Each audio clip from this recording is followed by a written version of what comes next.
Some places are abandoned. Others are avoided. Not because they're empty, but because people believe something is still inside them.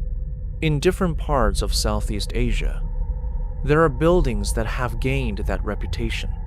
Places where people reported hearing voices, seeing figures, and leaving with the feeling that something followed them. Tonight, we're going to two of them, both real locations, both still standing, and both associated with accounts that never fully went away.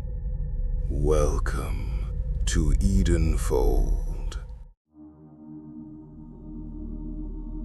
In Surabaya, Indonesia, there is an apartment building that people know about, but rarely talk about, not because it looks abandoned, but because of what people say still lives inside it. A single unit, a locked floor, and the figure of a woman known only as Miss K. A presence that, according to those who've encountered it, doesn't just stay in one place. It waits. The story centers around an apartment complex in Surabaya, often described as partially abandoned, with certain floors left empty and sealed off. Residents and people living nearby began to notice something unusual about the building. At night, it wasn't silent. They reported hearing sounds, crying, soft at first, then clearer, a woman's voice echoing through empty corridors, and sometimes a child. Over time, sightings began. A woman with long, dark hair, dressed in white, her appearance consistent with what many in Indonesia describe as a kuntilanak, a female spirit often associated with death and unfinished business. She wasn't seen alone. People began describing a second figure, a child, always near her, always silent. The two were reportedly seen inside the building, and sometimes near a specific unit, Unit 610. According to repeated accounts, that unit became the center of everything, a place people avoided, a place that, in some versions of the story, had been sealed off completely. The origin of the haunting is tied to a tragedy. A mother and her daughter said to have died inside that apartment. The details of how they died are not consistently described, but the result is always the same. After their deaths, the sightings began. Residents claimed that strange events were not limited to visuals. There were disturbances inside the building, unexplained noises, sudden changes in temperature, and a feeling described by multiple people of being watched.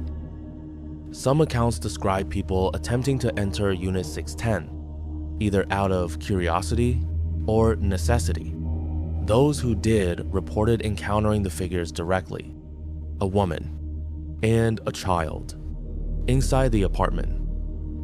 One of the most widely repeated elements of the story is what happens after that encounter.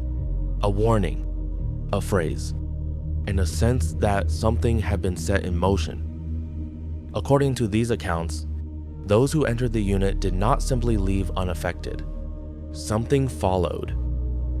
The story spread beyond the building. Online discussions, local conversations, stories passed between residents.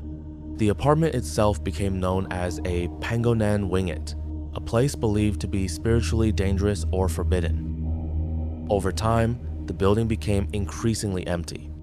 Fewer residents remained. Certain areas were avoided completely, and the reputation of the apartment only grew. The figure of Miss K became central to the story, described as a former occupant, a presence tied directly to the apartment itself, something that did not want the space disturbed. Even as the building continued to stand, it was no longer just a place where people lived. It became something else. A location people spoke about in terms of experience, not the structure. And at the center of it all, Unit 610. The idea of a haunted apartment or building isn't the only thing that creeps me out with this one. It's how specific it becomes. One particular unit, a mother, a child, repeated by different people in different ways, but always leading back to the same place. The same floor, the same room. And unlike many stories where the location is repurposed or torn down, this one wasn't. The building still exists, at least in the accounts. But let me know in the comments if you know of any updates on that. Standing in the middle of a city, surrounded by people going about their lives. But inside, there are places no one goes anymore. Corridors that stay empty, doors that stay closed. And if the reports are true, then whatever is inside that apartment was never trying to leave. It was waiting for someone else to come in. Because some places aren't abandoned. They're occupied. Just not by the living.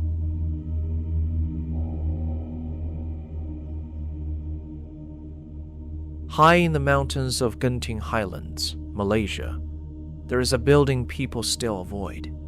Not because it's abandoned, but because of what people say happens inside. Endless corridors, identical doors, and the feeling that something is following you. A place where guests checked in, and some say never really left. Amber Court was built in the 1990s. Originally intended as a hotel and apartment complex, it sits along the winding roads leading up to Genting Highlands, a popular destination known for its resorts, casinos, and cool mountain climate.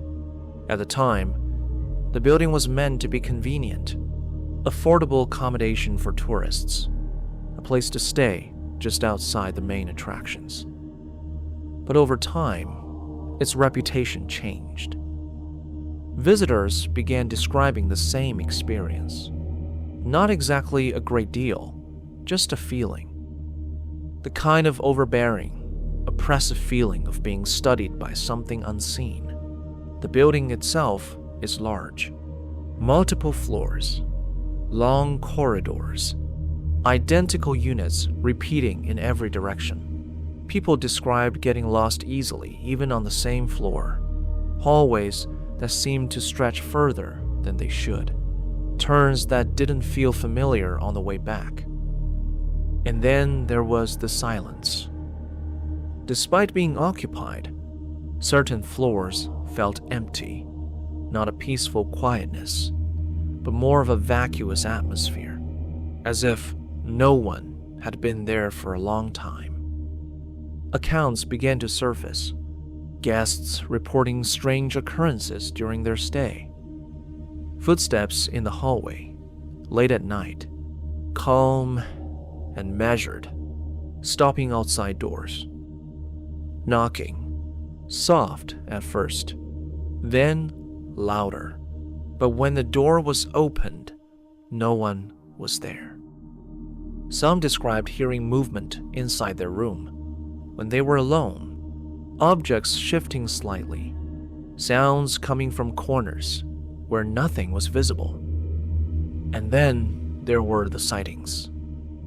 Figures seen at the end of corridors, standing still, not approaching, not leaving, just there.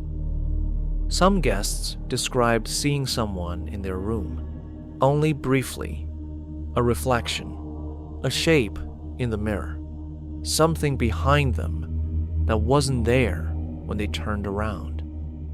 One of the most repeated details in accounts is the elevators. People reported pressing a floor and arriving somewhere unfamiliar. Doors opening to empty corridors, lights flickering, sometimes floors that didn't seem to match the layout of the building.